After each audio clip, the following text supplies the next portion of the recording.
Last night by Eddie Hearn that Dublin will be the venue on May the 20th, but quite a few of the papers running with different stories around Katie Taylor today, including in the Sunday Times, where the possibility of Cork GA hosting the fight. A late bid was made for Porky Queeve to be the venue when Croke Park was deemed to be too expensive for May the 20th in the eyes of Eddie Hearn. We'll talk about the rest of the stories around Hearn, the potential of Conor McGregor now stepping in with his company Proper 12 to fund what apparently is the stumbling block at the moment of security for the fight, and where the fight will be when May the 20th rocks around. An awful lot about the Six Nations, of course, on the opening Saturday. Very exciting with Scotland's win at Twickenham, but good start. But it's France up next is the line that the Sunday Times have gone with, a picture of Josh van der Fleer. Many puns in the papers today, off to a Fleer as well after his bonus point try. And Van der Merwe stars as Scotland beat England 29-23. Third successive year that Scotland have beaten England for the Calcutta Cup. The Irish Independent has gone with "We have lift off" in their Sunday edition, which is James Lowe's breakaway try in Cardiff. Farrell's men weather Welsh Storm to secure a bonus point win in Cardiff. First time that Ireland have won at the Principality in the Championship in some 10 years. It is Duhan van der Merwe and his two wonderful individual tries on the back of the Observer Sport today, as Scotland got a bit of a smash and grab in the end as the Steve Bortwick era began with a 29-23 defeat. Also Chelsea featuring across quite a few of the newspapers today on the back of their £600 million of spending, the biggest spenders in Europe by quite a distance. Jonathan Wilson wondering if Chelsea's gamble on young guns is a shot in the dark by their US owners. In the Business Post magazine today, there's been plenty of question marks during the week about the amount of access that Netflix have been getting, but will Netflix's documentary into the Six Nations prove to be an important financial shot in the arm for the unions? It's a six-figure sum that each union is going to get, but is that worth it for the access that they're going to have to give up over the next couple of months? And a flick through the red tops then, we've got Goodison Tark, which is James Tarkowski after his winner against Arsenal, which opens the door for Man City to potentially cut the gap at the top of the Premier League back to 2 points later today. And Manchester, the Glazers' final insult is that they're going to dump huge costs in terms of debts onto the potential new owners of Manchester United. That process is ongoing at the moment as the Glazers look for investment into the club. Fears Johnny at the back of the Sunday Sport. That was Johnny Sexton saying after his long layoff from his broken cheekbone at Christmas, he was incredibly nervous about the game yesterday.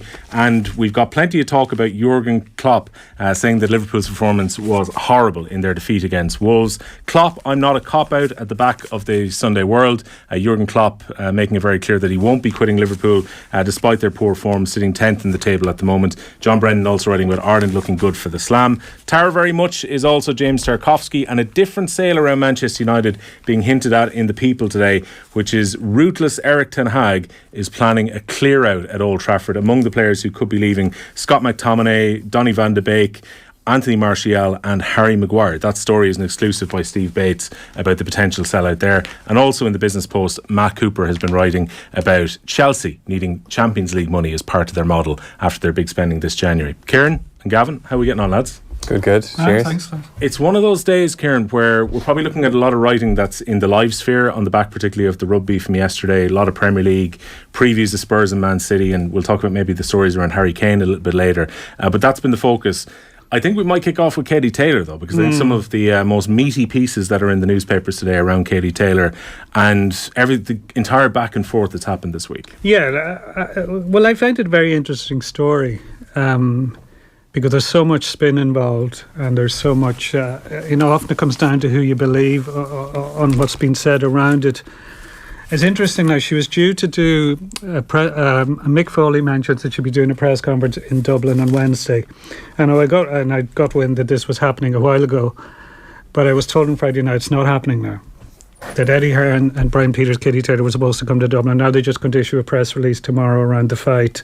And I wonder, is that related to all that went on last week, that when, it becomes one of the main stories in the 6-1 news, when the live line lunatics jump on top of it, when it's brought up on the floor of the Dáil, when it becomes, and Eddie Hearn, he dealt with, he talked last week, he talked to Steve Bunce of the BBC, he talked to Ariel Helwani, who'll be very prominent in the US, but is predominantly an MMA fighter, and an MMA journalist, and he talked to boxing, one of the many boxing YouTube sites, which is the one that initially had the line that it was 3 times the cost. And initially I thought this was very vague. Eddie Hearn a week earlier said it was twice the cost. Now he's going to 3 times. And I've always thought there's no merit in interviewing a boxing promoter because there's a famous line for Bob Arum, probably the most, along with Don King, the most famous boxing promoter. And he said once it was put up to him that he changed his mind, or he's given a complete opposite view to what he'd said before. And he said, well, yesterday I was lying, today I'm telling the truth. But that's often the way of boxing. You don't know what to believe because people are spinning stuff all the time. And it was great timing. It's brought up here that the GA's annual report would be launched, because we rarely hear from, say, Tom Ryan, and Tom Ryan didn't talk about this as things turned out, or Peter McKenna. And Peter McKenna's talked to, what was refreshing with Peter McKenna was he gave actual numbers in terms of what he said Croke Park is more expensive, but it's not substantially more. It's the security. He didn't go into the security thing. The direct rent, I think, was 400,000 versus 250, which was or 200. Was it 250 or 280 sterling? But when you add in the sterling difference, it's different. But it's the security and insurance. Actually, I don't like giving him any credit for this. But Eddie Hearn, Mick Foley points this out in the Sunday Times. He isn't a million miles away when you factor in the security and insurance. People wouldn't believe how much that costs in Dublin. And, even people, boxing promoters who've put on smaller show, there have been some, there's been about, I think, 16, 17, 18 small hall shows since the Regency. People saying that there's been no professional boxing in Ireland south of the border since the Regency. It's not true. There've been small hall shows. There've been no bigger shows. But a lot of those shows, it was very hard to get them over the line because of the insurance and security cost. And there were others that were planned that didn't happen because of insurance and security costs. And the BUI fees as well, which is significant, Boxing Union of Ireland, which seem to be way over what they should be compared to other countries and other jurisdictions. But you cannot get away from the fact that the security and insurance costs are so high because of what happened to the Regency and what has happened at other boxing venues. Even if they're nothing to do with boxing, there was shootings out there, said the stadium, there was a man shot dead in Bray Boxing Club, there was a gym where MTK boxers were being trained, there was firebombed, and there was a shooting at a boxing weigh in the Regency where a man was murdered, and there's been a very high profile trial around that. So that has all added to the very difficult position boxing is in now. And I think a lot of things came together. I think they got jittery, Eddie Hearn's people, because the one thing I actually think Katie Taylor v Saran and Croke Park might sell out because I think it'll become such a big event. But I don't know. And the fact is nobody knows. Because the thing is, there's never been any event like this before. South of the border, there have been very few big boxing events. Steve Collins in Cork, and, Cork is brought up, in Park O'Keefe and Mill Street were big crowds. Bernard Dunn, his biggest fights were in what was Point Depot, or whatever it was called at the time, the Three Arena, which is 9,000 people. So there's never been anything of this scale. Like even Croke Park or Alley in back in the day, which is far from sellout. Yeah, it was far from sellout. There was 15,000 there apparently, and I think I think they say there was around 30,000 because so many jumped over the wall. Like it was just bedlam, But it was different then. Like people didn't travel to Dublin as much for events then. It would have been very different. There wasn't the same kind of buzz. Like there's things that have happened the last few years that make me think Katie could sell out. Like Leinster rugby team can sell out the Aviva now. I used to go to Leinster rugby games, even when the Heineken Cup started, with 1,500 people. So hype and success. And there's nobody been more successful than Katie Taylor that people want to jump on. Well, presumably you market this one right as well, though. You say this is the once-in-a-lifetime fight. This is Katie Taylor coming to Dublin. She's coming towards the end of her career. She's defending all her world titles. Because I did talk to a lot of people who have no interest in boxing, and this is where people go wrong. I've seen a lot of their analysis saying, that there isn't that interest in boxing. When you see the National Amateur Championships, there's no sponsor and can't get a TV partner. So you can make that argument, but the thing is, Katie Taylor isn't popular because she's a boxer. She resonates with people who have no interest in boxing, which is very strange. Are those people, though, Kieran, who are going to pay a premium, potentially if these tickets are expensive, at say €70 or €80 to go on a Saturday night to watch boxing. Yeah, well, that's key now, because that's what I was kind of going to come to. Because of various dates, right, around other matchroom bills, around TV broadcast availability, etc. May 20th was the date they really wanted, and around when, you know, Serrano's people would be happy, etc. Around Katie Taylor. So there doesn't seem to be a huge amount of flexibility around that date. That is the same date as the Heineken Cup final in Dublin, right? As things stand, because the hotel situation, you know, housing refugees and various things, there aren't a huge amount of hotel beds in Dublin. If you look at that night, there's not that many hotel beds available, and the average price is between $400 and $500 a night. Because at the time boxing is on, if you're coming from outside Dublin, particularly if you're coming from outside the Pale, say outside of Leinster, more than likely you'll have to have an overnight stay. So if you're factoring in €400 minimum probably for a hotel room, probably average €100 tickets. No public transport options to get out if that's the way you're looking to go. Transport, you know, in terms of diesel or public transport or taxis and eating and drinking, you're not going to be a huge amount of change out of €1,000. You know, which is a family holiday, for a package holiday for a lot of people. So I think that give people, I honestly think that's probably the main reason why we've gone from Talca Croke Park to 3 Arena. I think it probably might well have sold out, but I think they were jittery around to the promoters. There's plenty of interviews Eddie Hearn has given where he talks of his love for the Tory party, which is no surprise. He's an uber capitalist. There's never been a socialist boxing promoter. They're in it to make money and make big money. So this is where we are. I liked it because it's so hard to get your head around this story because, like you say, there's so much spin out there. I did like how Mick Foley sums it up at the opening of his piece. When it comes to piecing together the jagged jigsaw of testimonies from every party vested in bringing Katie Taylor to Croke Park last week, it's clear that no one was outrageously bending the facts beyond breaking point, but all of them are peddling a distinct version of their own truth. Everyone would have liked Taylor fighting in Croke Park. The strength of that conviction varied between them all for different reasons. And I think that's ultimately what this whole thing comes down to, that there's not enough will on behalf of all the parties to make this happen. And I think Kieran has explained very clearly there why perhaps it's not there from her side, that the money, this thing might not sell out. I kind of, now it's another one of those, I think we would all agree that it would be great for Taylor to look back at this career, like arguably the best Irish sporting career ever, to say that she had an iconic night at Croke Park. It would be remarkably flat, Gav, if this ended up in the 3 Arena, I think. It's not a great venue for boxing because it's not in the round. That's a big problem with it. Yeah. It's like if you go to a gig, it's against the wall. The ring would be against the wall, so everybody's facing it. So if you're up in the gods, your view would be pretty terrible. But the thing is, I was at Katie Taylor in Wembley in Cardiff, and at Wembley I was there when she won her first world title, and it was when Anthony Joshua beat Vladimir Klitschko. And Wembley looks brilliant on TV for boxing. If you're there, it's rubbish. It's absolute rubbish. You don't see anything. You end up watching the big screen. You're watching the screen ultimately. So you might as well be at home. So as an occasion, and I know Katie Taylor's people were very keen for this, in that for boxing, she would have been on far earlier than normal because they wanted families and kids to be able to go. Like, it was about making it a big celebration of one of the only true icons of Irish sport. Like, there's been very few people you could actually call an icon. But it's interesting, like, her big year outside of being a professional was 2012. I went to Katie Taylor's first fight that year, which was in the Royal Ballroom in Bray. And you didn't buy tickets beforehand. There was a guy at the door with a biscuit tin, and you dropped your money into the biscuit tin. And can you go from filling biscuit tins to filling the biggest stadium in Ireland? And that's a big question. By the end of that year, she was the most Googled person in Ireland that year.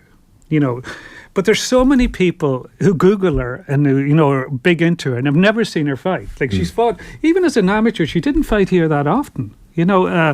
She did a round before the Olympics, and that's around the time, she won her fourth world title around that. So she walked to a lot of her national titles, though. Yeah, she's not the boxing, the elite. Yeah, but she fought in the National Stadium. She fought in Cavan. She fought in I was at one in the Dungarvan Sports Centre. There were a lot of empty seats. And she was still a big deal then. But I think it is different now, though, that this has... Like, do you remember when Croke Park first opened? There was the first league game of the year was Dublin against Tyrone. And they sold it out because they hyped the hell out of it.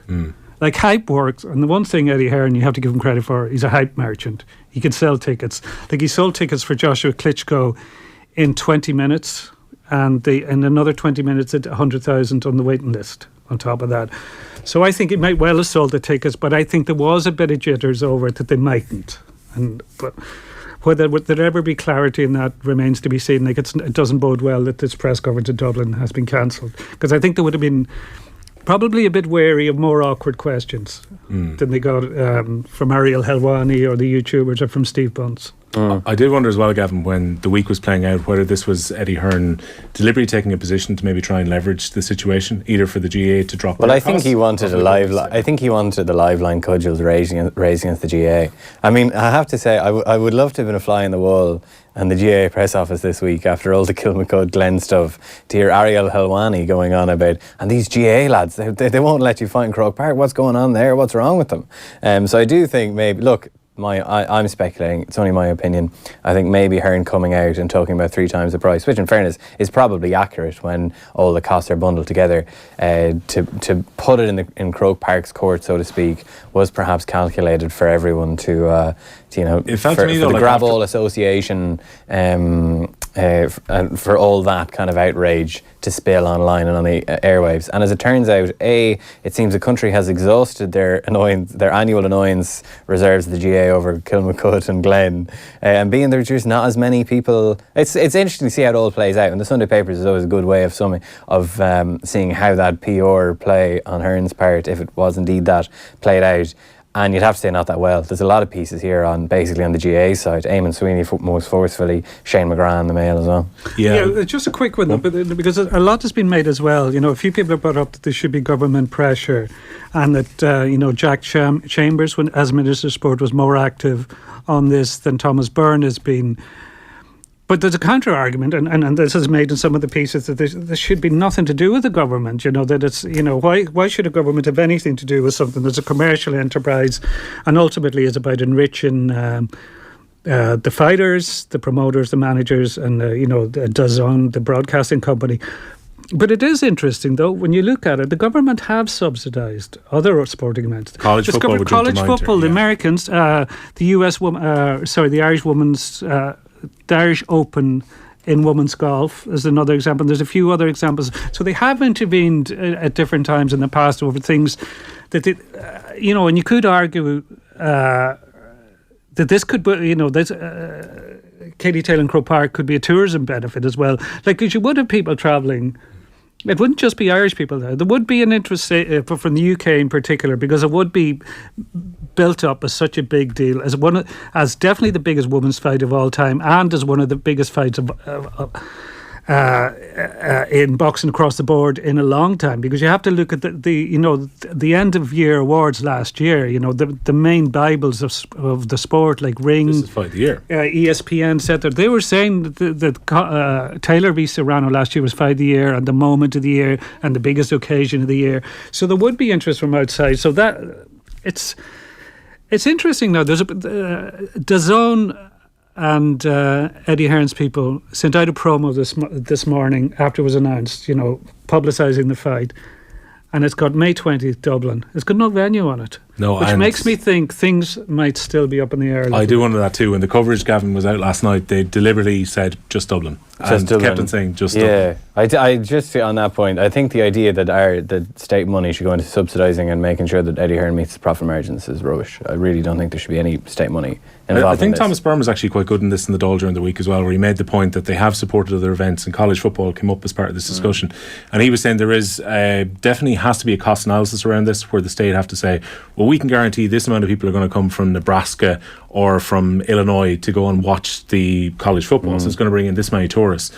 It's much harder when the government didn't have firm figures on how much Croke Park would potentially cost. Yeah, and then there was they did raise the issue as well that, I did like the line, Dublin tourism is full because the Heineken Champions Cup final is on the same day. Yeah, but that's what you come down to. Like if you're doing a cost-benefit analysis and say, it will bring in 10,000 visitors, where are they going to stay? When there's not that many hotel beds available, and those that are available are at a pretty hefty price as things stand. And if Taylor was confirmed from Croke Park, they probably spiked the price. because that's the way these things work. So I think money at the Department of Sport should be allocated to promoting participation in that sport, rather than subsidising major events to allow money go into, you know, they could either sponsor the national profiteering, championships in boxing, but, Yeah. but that's not what governments want to do. It'd be a much better use of state money to do that than, you know, as I say, subsidise Eddie Hearn's profit margins and benefit profiteering hotels. Yeah. Last point in this one, Kieran, that I can think of, they keep on bringing up September, and even Peter McKenna said, hey, we'd love to have Katie Taylor a bit later in the year if it's possible. I just wonder, does that mean that Serrano nearly needs to win the second fight if there's going to be a third? Well, there's not going to be generally, if there are trilogies in boxing, it's because there's been 1-1 up to then. It's unusual to have a 2-0 and then they go a third time. Personally, I would hope Taylor Serrano was Katie Taylor's last fight. No, I've been perfectly honest. You know, a bit wary saying that, because like all her life she's had men telling her what she can't do or what she should do or what she cannot do.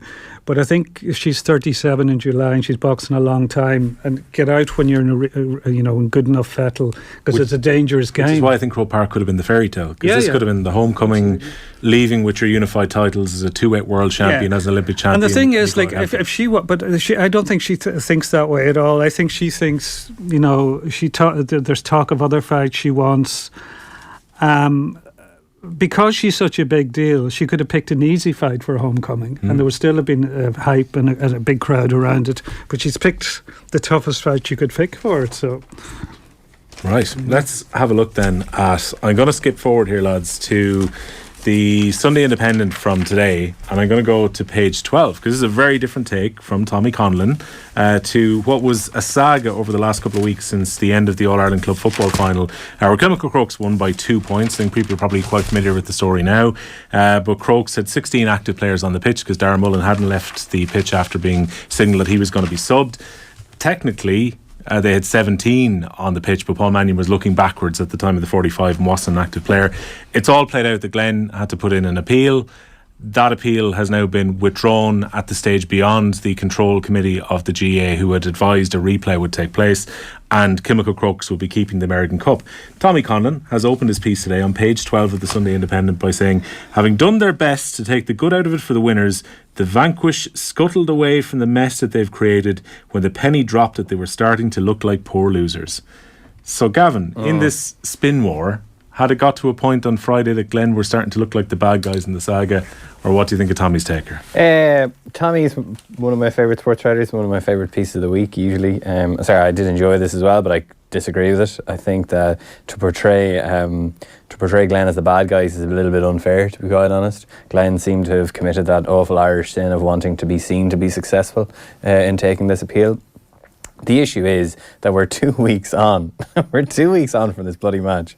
And the fact that we're still reading pieces about it, allocating blame to either party, shows that the issue is not with either of the teams involved, but it is with the process by which the thing was appealed. This has been allowed to rumble on. I know the GA have defended it, and by saying that this is the process needs to change.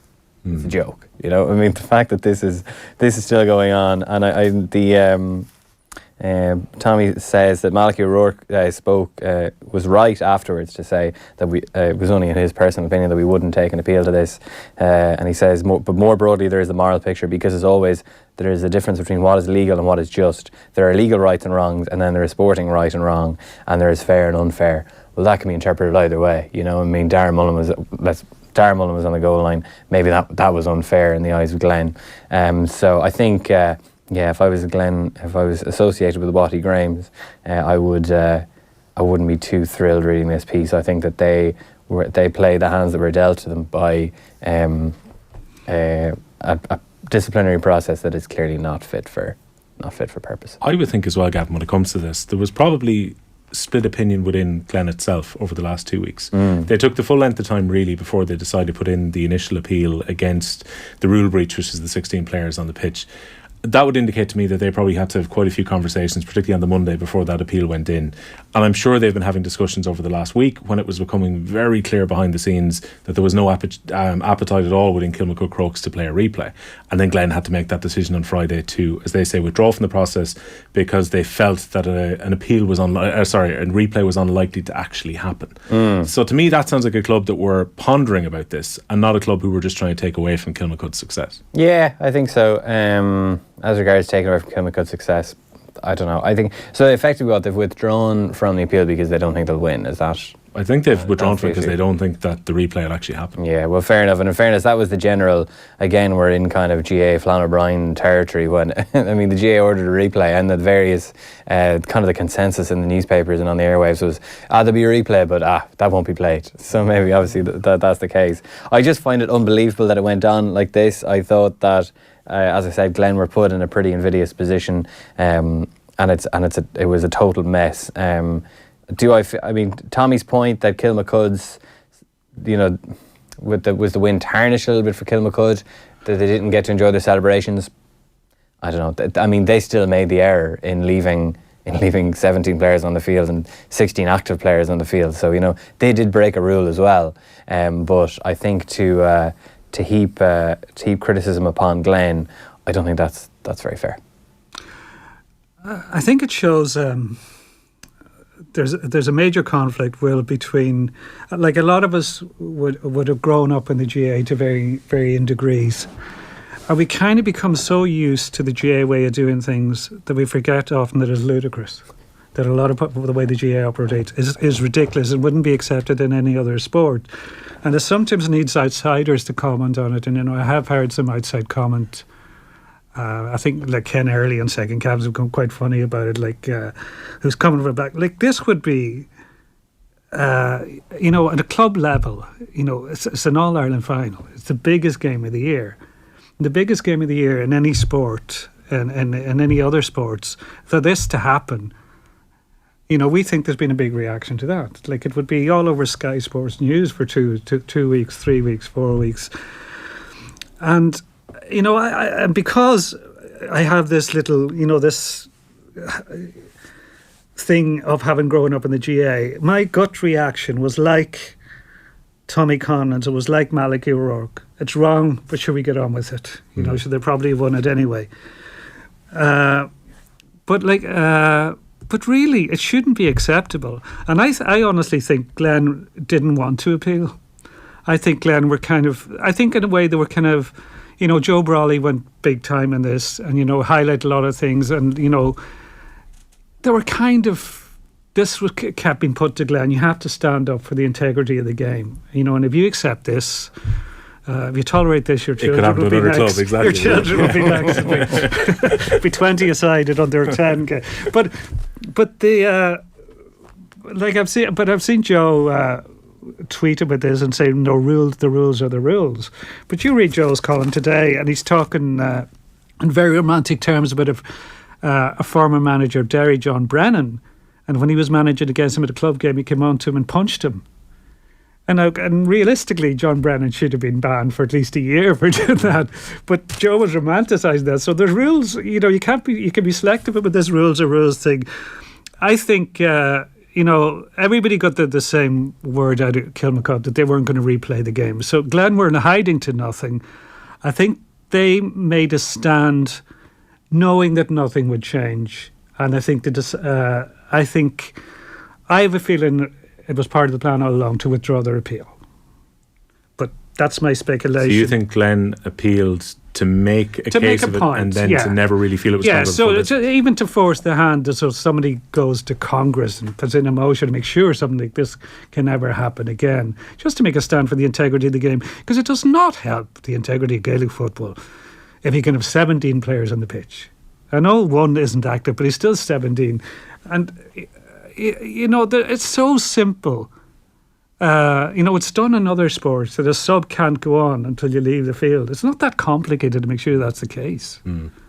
Yeah, I think the officials at the time probably got caught up in the moment, which was a couple of minutes into injury time in an All-Ireland final, and didn't slow it down to take a replay of the 45, as happened with Robbie Henley with Mayo against Dublin a couple of years ago, where there was a similar situation where there was an extra player on the pitch at the time.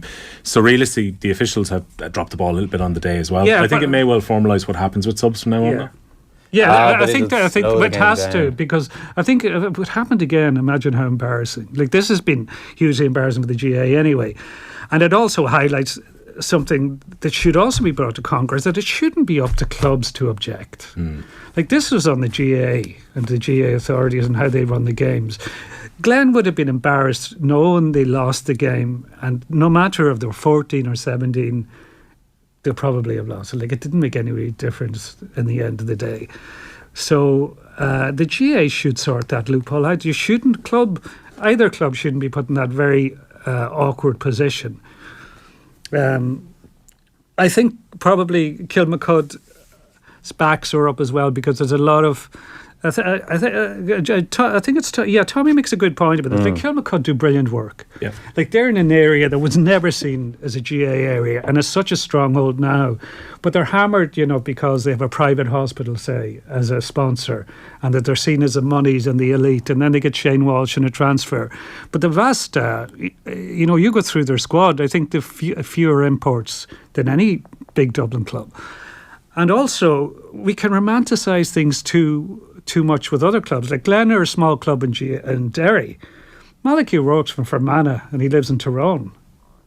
Okay, so why is it okay to have an outside manager but not an outside player or a player come from outside? And Tommy does add, and this I think maybe this was part of the argument of the last couple of weeks, was the class divide. I'm quoting now. Class divide became part of the agenda too after, over the last week and a half, a big urban powerhouse picking on the noble virtuous gales of a small outpost in rural Derry. Now, I think that's a good point. I think that definitely did feed into some of the outrage. I think it was some of the narrative. I think Joe Brawley made that explicitly when he compared the sponsor even being the local shop in Maghera were sponsoring Glen, and it was the Beacon Hospital who were sponsoring Kilmacud Crokes. There was this feeling that it was almost the empire up against the little guy, and this was a chance maybe to hold the empire to task. And I didn't like, to be honest, I didn't like some of the narrative, particularly this idea that was being ascribed to the fact that Kilmacud Crokes had deliberately cheated, or that was a deliberate process to try and keep the 16th player on the pitch. I generally don't think that's what happened on the day, but that was some of the narrative afterwards. And Kilmacud Crokes took a lot of pelters. I would agree with you, as you said earlier, about, does it take away from Kilmacud Crokes' success? The reality is that when they were celebrating bringing the American Cup back to their club on the Sunday, this was all going on in the background, and probably the same for the couple of days afterwards. And I'm sure for quite a few of their players, they're probably thinking, how much can we celebrate this? Or is there that possibility an appeal could happen later this week, and maybe we're having to play a replay next week? Well, but knowing the pace at which this disciplinary process moves, they could have the mother of all benders and be fine. And what I loved as well about the slow process too is that everyone was accepting of the fact that, Shane Walsh is in Dubai for a couple of weeks, and there's a wedding on in Glen next week, so there's no way it could be played before the middle of March. There was almost that feeling that the slow process of the law was actually going to be an advantage to both clubs if a replay was ever potentially. But just on what you were saying, you don't think there is intent in whatever Kilmacud did. I don't know if there was or not, but you can't bring that into any judgment. They had too many players on the pitch. They broke the rule. I think everyone was in favour of there being a disciplinary process looking at how they broke the rule and the potential consequences of it. But the fact that it's taken nearly 2 weeks to get a resolution and that Glen had to be the protagonist in bringing the appeal, that's what needs to change. Yeah, I suppose for anyone wondering about the GA and why it has to be a club, a unit is what I was told when I queried this with the GA last week, is that they don't want to get into a position where the GA might have to review controversial incidents on a week-by-week basis or almost a game-by-game basis. They want it to be a point that whether it be a referee brings something up to their attention, or a unit, in this case the club, would bring it to their attention, and then the disciplinary process would kick in, as opposed to what could potentially happen is somebody identifies something, like on the day where many people saw the TG Carra coverage and went, wait a minute, with that over the goal shot I can see 16 players, possibly 17 on the pitch. The next thing they're having to investigate it. But you could argue back and forth, should there be an independent body? Like, I think if this happened in another sport, genuinely, if this happened in a rugby or in a football match, I think it would have been looked into anyway. I think the FAI or the RFU would have kicked into gear. You've just made me think of something, Will. It's probably TG Carr's fault ultimately. If they didn't have that over the goal shot, we'd never know. Because a lot of broadcasters don't use that one. Nobody would have noticed. If it was Marty Morrissey commentating and it was an on RT, the cameras would be a different place. Nobody would have known. Here we go. Ban the over TG the. Carr. over the goal shot. You think it's exciting to see what's happening with puckouts and kickouts. Look at the problems it's caused. If I can take you, Gav, to the back of the Sunday Independent, we can stick with the same paper for a moment. I think this is a very interesting piece from Eamon Sweeney on his back page. Premier League's great con trick is the headline. Time is right for the European Super League. Now, the argument that Eamon is making is that the Premier League is the Super League de facto, and he uses the facts of the January transfer window quite well to illustrate this. So over £800 million were spent by Premier League clubs, which dwarfed every other league across Europe, and 31 of the top 35 transfer fees, the majority of them by Chelsea, were all Premier League teams. And we saw Bournemouth, Nottingham Forest outbidding clubs across Europe.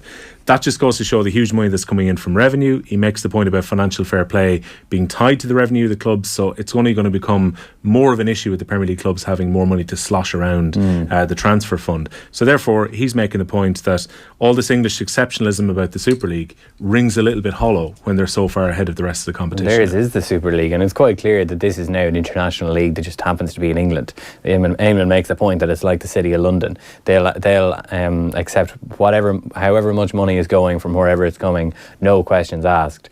It's completely the Premier League is completely unmoored from the country in which it is set. As Eamon makes the point, Britain's crumbling economy, the average Slovenian family will be better off than the average British family next year. The IMF forecast that Britain's will be the only major economy to go into recession this year. And then 2 days later, Chelsea dropped €150 million on Enzo Fernandez, a guy who's played, maybe 50 senior games in his entire career.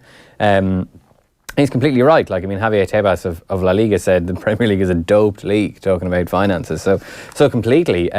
He also makes the point that Sky's campaign against the European Super League as a closed shop, contrary to the democratic traditions of the game, looks a sick joke now, because obviously, as Eamon makes the point, that their motivations were commercial rather than ethical. So certainly, the Premier League is the Super League, and I don't really know. The top clubs in Europe will say we can't compete with this, we need a Super League, but they're also doing that for their own motivations. There are some clubs lower down the food chain, Benfica among them, who were like, well, the Premier League are giving us hundreds of millions of euro every year for Enzo Fernandez and Darwin Núñez. They got €85 million for Darwin Núñez, who's no good. So maybe they would miss the money that's sloshing through the Premier League, and that's being spent like it's going out of fashion. But I don't know for how much longer can the financial disparity between the Premier League and the rest of the world continue without there being a major revolution in how football is structured outside of England. Obviously, the Super League didn't work out primarily because the English clubs involved in it were silly to get involved because they were going to kill their golden goose that gave them financial superiority over the rest of Europe, and also there was massive outcry from their supporters. So I think, and just when you mention UEFA's financial fair play, UEFA will make the point that brought in a kind of a principle of sustainability that definitely helped clubs right across Europe, and I think there's method to that. But in terms of reining in the spending of the top teams, it clearly has had no teeth and has had no impact, and to the point now where it's actually has threatened UEFA's stranglehold on European football. I'm intrigued by the end goal in all this as well, Kieran, because ultimately Real Madrid and Barcelona have got a fan model at the moment. The model in Germany is different, which Bayern Munich are part of that as well, which is very much tied in around members of the club and never going over the 50% threshold if they're selling to minority stakeholders. So therefore 3 of the European super clubs are very unlikely to take a Premier League model, particularly like say Newcastle's new owners or Chelsea's new owners coming in and buying with a huge amount of money and then giving a huge cash injection. That's why I think themselves and Juventus have stayed in the process to try and be part of the European Super League and took it to court this week as well. But I just wonder what happens to these European super teams at the end of this if you see sides within the Premier League galloping ahead of them. Even when we looked at the Deloitte Money League a few weeks ago, you had very average Premier League clubs bringing in more money than some of the biggest clubs across Europe. Yeah, and it's not just those. What happens to even Liverpool? Unless they get probably owners that are morally dubious, to put it mildly, unless they go down that route. You can say they have spent quite a lot of money in the last 2 year or so on attacking players that they didn't really need and didn't strengthen where they would go. But then you look at, there's no way Liverpool could do what Chelsea did last month. What Chelsea did is insane and is impossible to explain away, but that's the Premier League way. It's just a ludicrous way. It just shows up the lack of regulation, the whole joke that is financial fair play. And I'm glad Eamon Sweeney highlighted this. Like, I read an article yesterday, it was either New Statesman or Financial Times, I can't remember, but it was comparing Britain now to the 70s. And the 70s is always, just as an economy and as a society and as a country.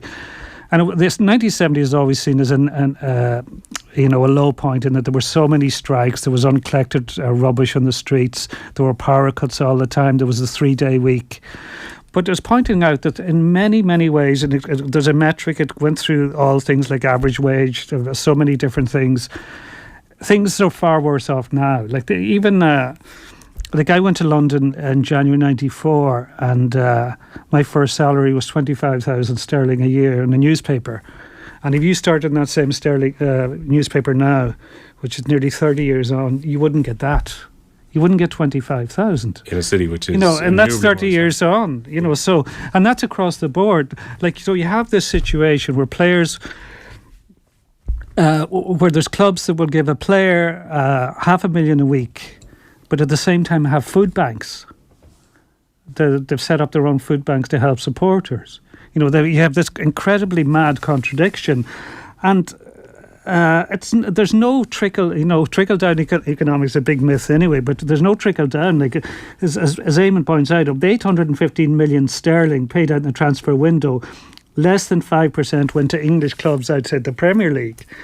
So you're just going to have, like, Newcastle United are going to be massive in the next 10, 20, 30 years. Manchester City aren't going anywhere. Chelsea and Manchester United. Chelsea, given their spending now and the lack of controls on them, and you would expect Manchester United to get massive owners. I'm not sure about Liverpool, because Liverpool's a complicated club, because it's a complicated place. And there's very strong supporters groups who would... I think if they tried to get into bed with Saudis or Qataris, it would be far more complicated than it would have been for Newcastle or Man City. That there would be a lot of protests, and it could get ugly, because they do cling on to, it's a Labour stronghold. They cling on to the Shankly ideal, their socialist club, even though it's obviously not in so many ways. But I think there are, the Premier League. I always thought Superleague is wrong. But Eamon Sweeney makes a very good argument for, like, what is going on in the Premier League is hard to defend. So why not go that way? I think, Gavin, I would still oppose the European Super League, because I think while we can look at the Premier League as being kind of a closed shop away from the European giants, the Super League would only be another closed shop, which would then add another layer of making it almost impossible for other clubs to compete. Those clubs you mentioned, like Benfica, they would have no chance of catching up at the top. Yeah, no, I agree. And... like, what the Premier League learned from early on, from which the likes of Barcelona, Juventus and Real Madrid will refuse to learn in kind of continuing to pursue the original idea of the European Super League that lasted 4 days in the public realm in 2021, is the idea of competitive balance. Like, the contradiction is, like, I mean, all these owners and clubs are greedy and are out just for themselves, but the money keeps on flowing based off the fact that you might lose your next game. Like, it's that jeopardy and it's that competitive balance that's important. And one of the reasons the Premier League is so massive is, as Eamon Sweeney makes the point, is international TV rights. So the fact that it's in the English language massively helps in that. The fact that the stadiums look so good and the stands are so close to the pitch, all that stuff is all great for the Premier League when it comes to selling internationally. So you could say that they're kind of historic or traditional advantages that England has had. But what it also recognised was the fact that we need jeopardy here. We need unpredictability, and it has it in the sense that most other leagues in Europe don't. And the reason they had it was because they had a more equitable distribution of their broadcast revenues going back from the day it was founded. So it was they were always sold collectively and distributed according to league placing, according to how many times you're on TV. The big clubs are kind of getting a higher cut now, the international rights, which is a mistake in my view. But there you go. Whereas Real Madrid and Barcelona weren't interested in that at all. They sold their own TV rights, and like, it's understandable. Like, who's going to tune in to watch Real Madrid against Elche? No one. They'll just tune in to see Real Madrid, Barcelona. And now, because they're so hard up for cash, they're getting to the confecting Clásicos, like this Super Cup out in Saudi Arabia. And potentially, I think they're going to have a Clásico in Mexico in the next couple of years. They'll just kind of find more and more reasons to play this game because that's the only one that people are interested in. Where, in fairness, for the Premier League, for all of its ills, it is competitive. There is basically a game every weekend around which hangs in my opinion anyway, a quite interesting narrative. We get it, teams in crisis, is a crisis club every week, but there are, because if you miss out in the Champions League, that's significant loss to your income. There is something underpinning that, whereas these other clubs in Europe who are advocating for their Super League and playing the poor mouth are there partly because of their own greed. Gavin, to pick up on that point about the Champions League money, Matt Cooper's been writing about it in the Business Post today that Chelsea have now invested hugely and have put contracts out that are 8 years long, 9 years long, I think in the case of Mudryk, because they need to try and get into a position where they meet financial fair play so they can spread the cost over the course of that contract. They've invested hugely under Todd Boehly so far, but the big question which is raised by many people today, Rob Draper's writing about it in the Mail, the back of the Observer you've got Jonathan Wilson, the question is, have Chelsea spent the best part of £1 billion well? Todd Boehly reckons so. Who knows? It's such a huge gamble. I think the gamble side of it hasn't really been covered. Well, maybe it's being covered this week after everyone gets off the sugar rush of seeing all this money being spent during the January transfer window. I've always been wondering, I don't get this. I don't understand why. Surely, if this was a good idea, people would have done it before. But Todd Boehly and the people at Chelsea see themselves as smarter than the rest and disruptors and the smartest guys in the room. Now, there's plenty of cautionary tales from the last 10 years to say that the people and American disruptors who believe themselves to be the smartest guys in the room are usually not and are usually wrong. But the piece in the Mail by Rob Draper is really good because I kind of finally getting insight into what the hell Chelsea are thinking. They reckon that this is great value because something that I actually didn't realise until I read this piece is that the wages on these 8.5-year contracts are backloaded. So it's initially not so much, and then you're locking into saying paying Mudryk $350,000 a week in 2030, which if wages keep inflating as they currently do, will look like good value. Not a problem unless Mudryk is not a good player in 2030. That is the big risk, and they're betting, and I suppose all transfers in football are an educated bet. I don't know how much education, to be honest, has gone into some of Chelsea's, but nonetheless they see it. But it also, and if Mudryk, if wages keep going up as they have gone up in the last 20 years, when Todd Boehly was looking at spreadsheets wondering as to whether buying Chelsea was a good idea, then he has made a great gamble. But why is the assumption that it will continue to grow? The whole Boehly at Chelsea thing is based off the assumption that this thing has grown so much in 20 years, it'll continue to. Why is that a guarantee? What he says in here is that, they'll look at, Amazon or Apple TV might start buying rights, but then buying streaming rights. But, will they pay? I don't know. Maybe they'll give Chelsea more for their TV rights. But going back to my previous point, Chelsea are rich because they sold the Premier League rights collectively. They don't want to get to a stage where Madrid and Barcelona are selling your rights, because people then will buy Chelsea's rights, but that might devalue the overall product as a whole, and then it will stop. It will remove some of that competitive balance that makes the Premier League so interesting. So, I don't know, betting on continuous and endless growth is a whopper risk. I don't think that it's anything near a sure thing. And just my last point on this is he's betting on continuous growth and making more money at a time when the American owners of Manchester United and Liverpool are getting out. Yeah. What does that tell you? Yeah, and at some stage as well, if you want continuous growth, you have to win things. And Manchester City are going nowhere. Pep Guardiola is not going to go anywhere for a while. As long as he's there and the money they have will be there, then they're you basically have to aim to get close to 100 points to have a chance to beat them. Arsenal have 50 after 19.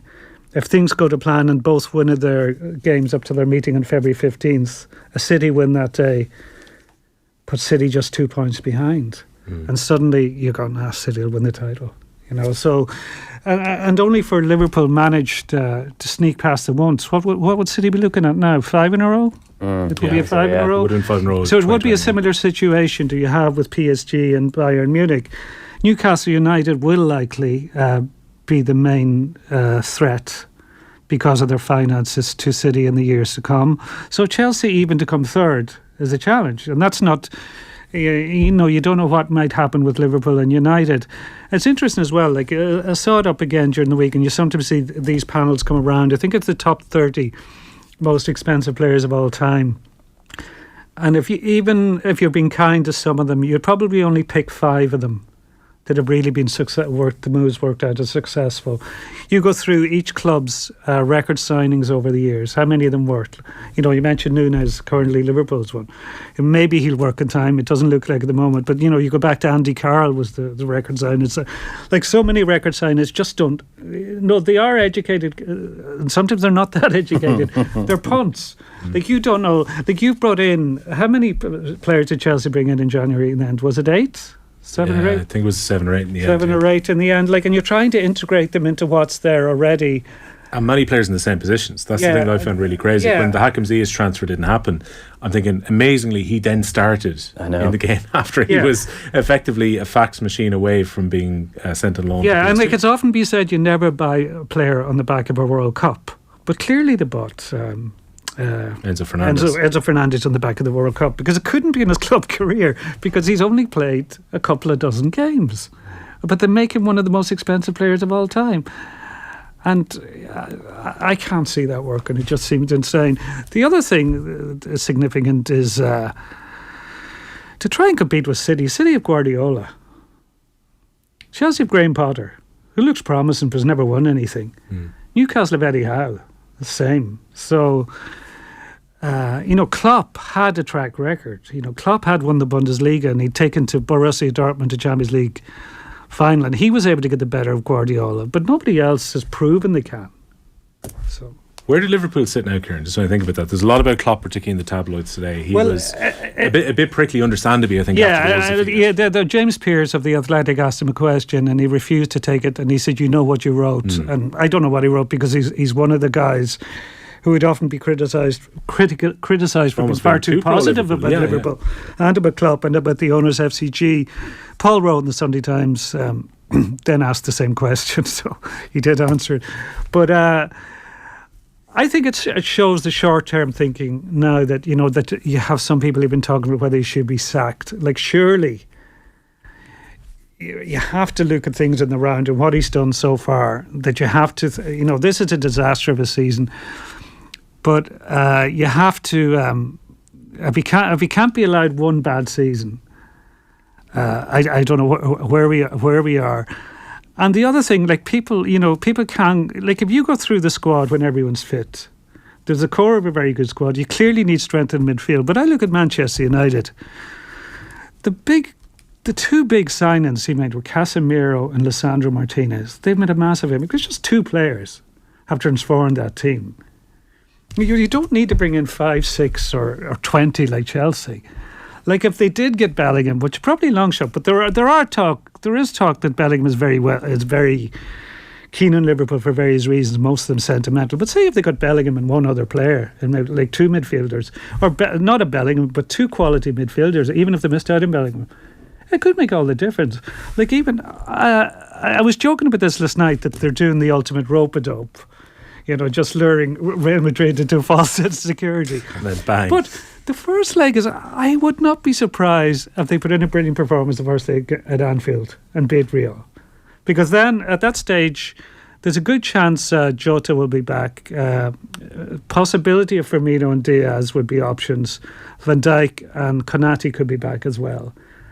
And the likes of Salah might think, I might actually bother trying in this game. This is a big game. I think so. I would not be surprised to win it, and I wouldn't be surprised if they go out over 2 legs, even if they won it anyway. But I have a feeling that that's all. That would be. I could see them beating Real Madrid and then going out to a lesser team next week, because everybody's beaten them. Like Wolves hadn't scored 3 goals in any competition this season. They should have scored 5 or 6. Yesterday, Liverpool have, since the World Cup have conceded 3 to Brighton, Brentford, and Wolves. What has happened so quickly? Just a very quick one. Leave it then. Nobody can explain what's going on there. That's being honest. You know, people can say Pep Linder's book, or it's a medical department, or it's FSG, or say, but there's never been a collective meltdown. Like there's nothing. Like there's no way. For example, just a final one. There's no way Jurgen Klopp thought Stefan Bišćetic will be playing this season.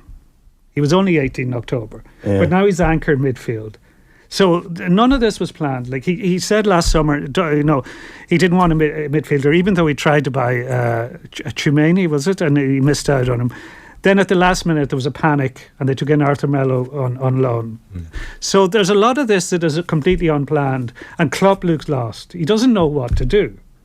And the best thing he could do is ring in sick for 6 months, take a break, let Pep take the heat, come back, take a break. Gavin, Pep Linder's book, all at fault for Liverpool. Liverpool players are currently playing with kind of resentment as if they have been forced to all read Pep Linder's book. I don't know if you've read it. It is exhausting. I don't know. I mean, I don't blame them for being burned out by working with this guy if it's anything like his book. I think Real Madrid will batter them, to be quite honest. The finals in Istanbul, so that does, stir memories of a crap Liverpool team somehow winning the European Cup. Not getting into Europe. But the interesting thing about Liverpool is, like, we've never seen Klopp rebuild a team. It'll be interesting to see if he can do it. And the problem is he's never been at a club long enough to rebuild a team, though. That's key as well. Like, if he does see out this contract, he has the chance to. But the issue is off the field. Like, I mean, the geniuses who helped him build that team, it's not... He's not the singular genius behind everything. I think he's the figurehead and they wouldn't have achieved anything without him. But he did so in lockstep with guys like Michael Edwards and Ian Graham and Julian Ward, and these people in the recruitment side of things. They're all leaving or have gone. So whether Liverpool can continue their hits in the transfer market, Cody Gakpo and Darwin Núñez would suggest otherwise. Yeah, it's not been a good start for either. On the rugby side of things, there's plenty of good rugby writing. Understandably, it's all on the back of the Six Nations games that took place on the opening Saturday. But I kind of want to take in a slightly beaten track, Gavin, to start in rugby, which is... We're simply too good to lead with this. Indeed. Drive to Survive, which is, the same makers from Netflix. Sunday Business Post writing about it today, talking about the importance of the revenue to the unions. Like, on the face of it, €120,000 per union sounds quite low. That's absolutely right. And sounds a remarkably good deal for the Netflix makers here to get so much access in one of the biggest tournaments in world sport. Yeah, I mean, I was firstly amazed that they're managing to do this, but it seems that Netflix went to the Six Nations. Six Nations naturally now have CVC, the venture capitalists, involved, so they see, well, look what this has done for Formula One. Every sport seems to be getting involved. We need to get on board and grow the game in this way, which is an opinion not without merit, but it seems that they cut the deal with the Six Nations, and the unions and teams were told, listen, you're just going to have to do this. It's part of the participation agreement. It's basically like one of the rules. So it is interesting. I know Murray Kinsella was writing for us this week there seems to have been a couple of skirmishes or confrontations between the Netflix cameras poking a little bit too far behind the curtain. It seems like Johnny Sexton isn't really going to get involved, nor Tyke Furlong, which would be disappointing. I mean, if they get proper access, it will be class and it will be great for the sport, and it's what the sport needs. I mean, the same people giving out about this are those who sentimentalise living with the Lions from back in '97, which is a huge part of the Lions brand, for want of a better word, because God knows, like, the most recent Lions series and all the injuries the players have suffered from and the hangover into this season would suggest that this thing has no place anymore. But stuff like living with the Lions is often cited as the reason, actually no, this is great because of this. So, I mean, if they get proper access, it'd be great. I mean, I would love to see the Six Nations covered from that kind of more human angle rather than drenched in phrases like IP and triple threat. Yeah. And all the necessary rugby jargon that comes with the sport nowadays. That is, it's on TV commentary now and everything. I really think maybe it's gone a little bit too far on that respect. So I would love the access, Gavin, if it was Warren Gatland stripping the walls off yesterday. Like I would pay... That'd be great. I would pay a lot of money if they just showed Warren Gatland at half-time yesterday. That's worth the Netflix subscription across a year alone. I hope they get it. Yeah, I'm not so sure, Kieran. I think we've got to a point where it's very different to '97, where guys are coming out of the amateur era, and the Lions was genuinely a fun few weeks away, aside from the rugby games, and therefore you got great access and good fun behind the scenes. Yeah, these guys are so stage managed now. Yeah, I think that's a good point. Well, I was talking to Ross Whittaker a while ago about this, the documentary maker, and Ross would have made a programme for RT that was shown over Christmas about the Ireland's Test series win over New Zealand. And, he was just talking, he interviewed a lot of the players and the management for that thing. But, he was talking to them about, he got the win from being, he did the interviews around the time of the November series. And he got wind that, there was an unease in the camp about what was coming from Netflix. The memos or the emails were coming in from Netflix about the kind of access they expected. And it's that kind of access that Ireland have never given, in the professional era anyway. And you see now, like the guys that when their press dealings, whether it's with Leinster and Munster or with Ireland, and they're so controlled and they're so on message and they're so similar to each other in what they say, because they have been stage managed from a young age. That even the likes of even though they haven't left the scene that long ago, the likes of say Paul O'Connell and Donegal O'Callaghan, they had played a bit of All Ireland League. They had come they weren't part of the amateur era, but they were kind of semi-pro, semi-amateur, and even the guys before that then were completely amateur, and they had jobs.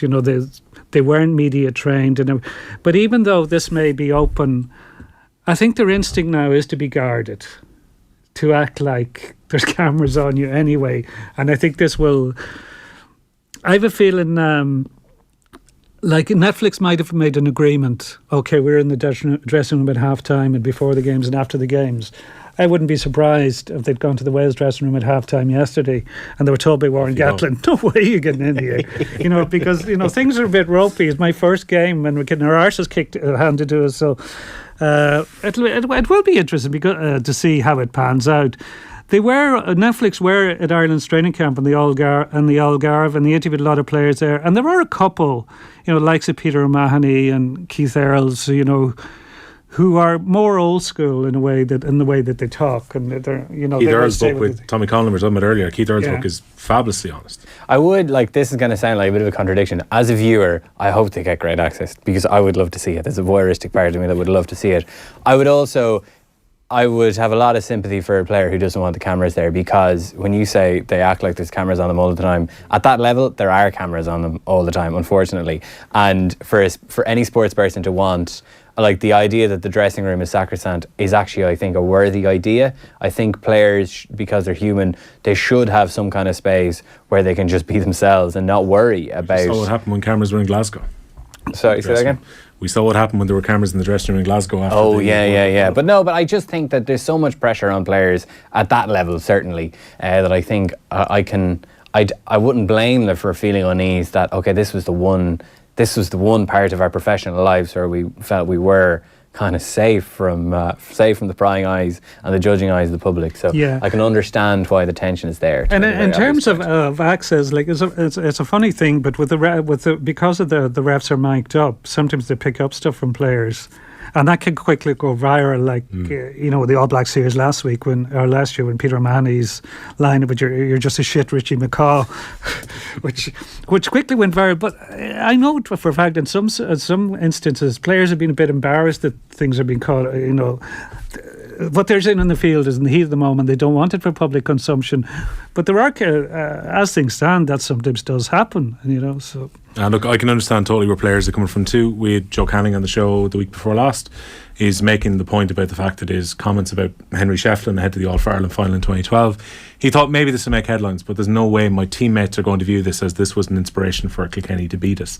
And he said after that he was incredibly careful with all of his media dealings in the 10 years or so that were left to his career after that. So from a player's point of view, they probably don't want to get picked up saying something I guess in one of those more private moments that maybe is picked up by a microphone or by a camera from a film crew that are there, that could potentially be used as motivation by a team next year. Sorry, this is tangential. Yeah, for any of of Joe Canning's teammates who are blaming him for that All Ireland because he made comments about Henry Shefflin would want to look at themselves. What garbage that. I think Joe Canning was pretty important for Galway throughout his career for him to be blamed. But see, I can see where he's coming from though. He got the feeling that they were holding the fact that inspiration was given to Kilkenny against him for speaking in the media. It's almost like, Yeah, I know. if Joe hadn't talked, maybe it would have been different. Maybe that's a culture within that sport, and maybe it's not true of all of them, but I think there is that feeling of go out and tell the media as little as you possibly can when you end up at these events. And therefore this is the possibility where you get a bit of a glimpse behind the curtain, where guys are being, a little bit more them, as opposed to being in a media thing, where a lot of these rugby players particularly do so many corporate events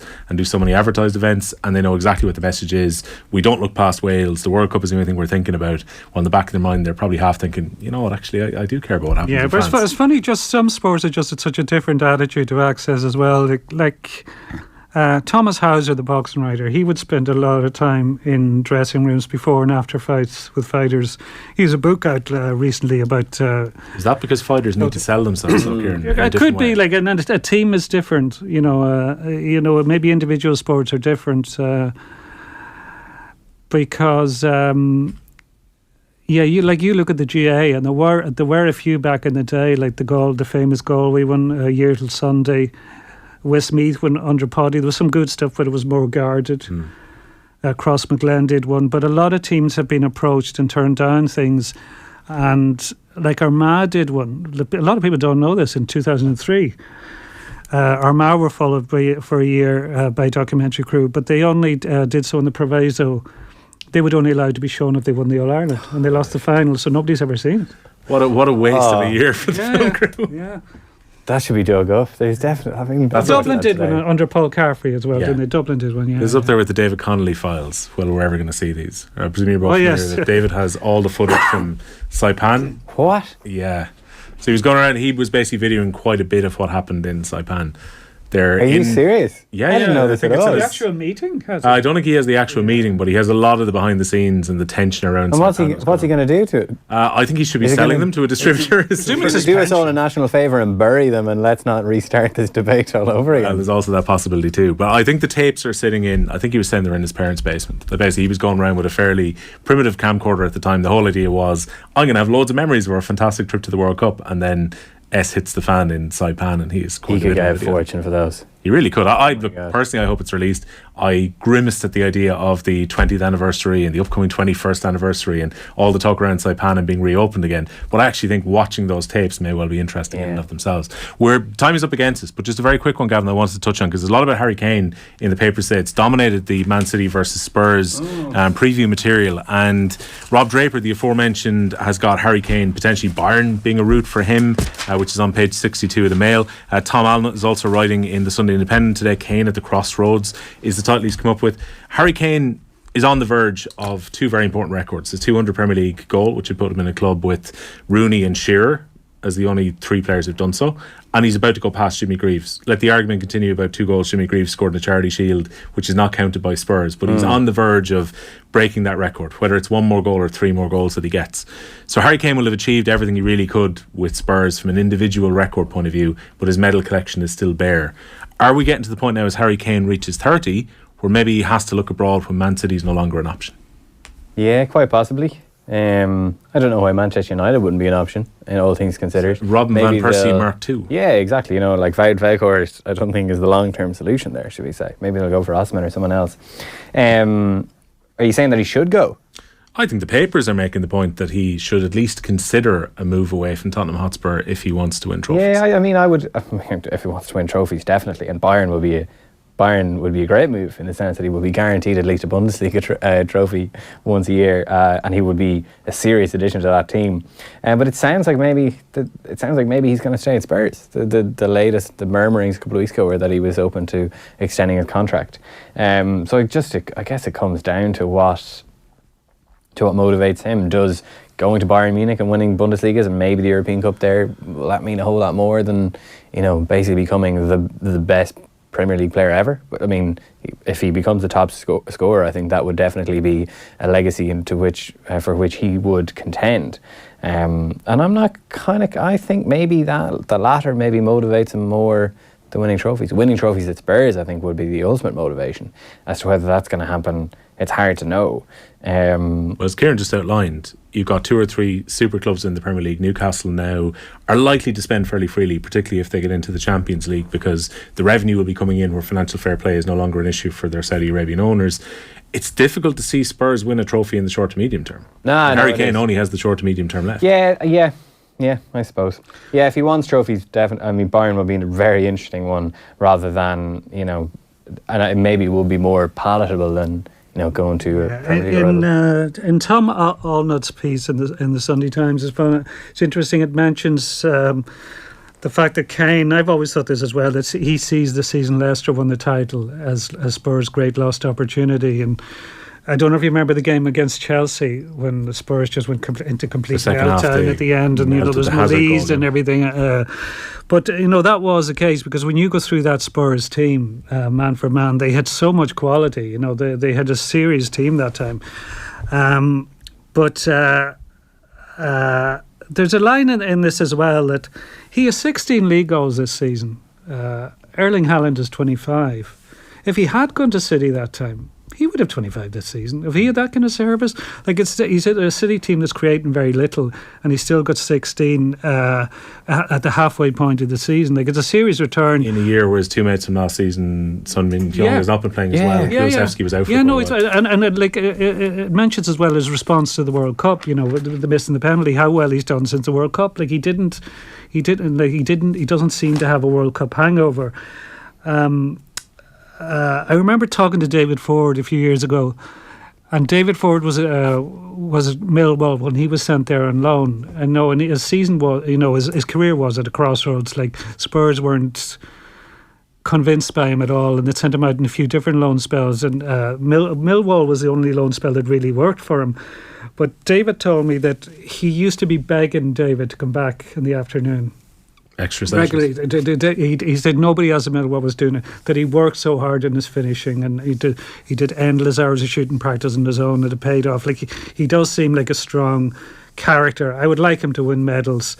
Bayern are interesting because it's never bothered them to buy attacking players in their 30s.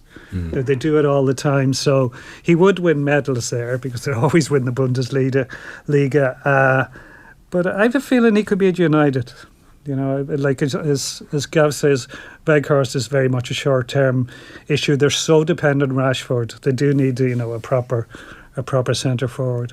Harry Kane potentially put Manchester United even onto another level if they were to bring him in as well. Lads, it's been an absolute pleasure. Thanks a million for joining me, Kieran Cunningham and Gavin Cooney. If you missed any of the Sunday papers today, you can rewatch it on our social media channels, clicking our Off the Ball YouTube, or check out the Sunday papers in the Off the Ball daily section on our podcast. We'll be back, of course, next Sunday.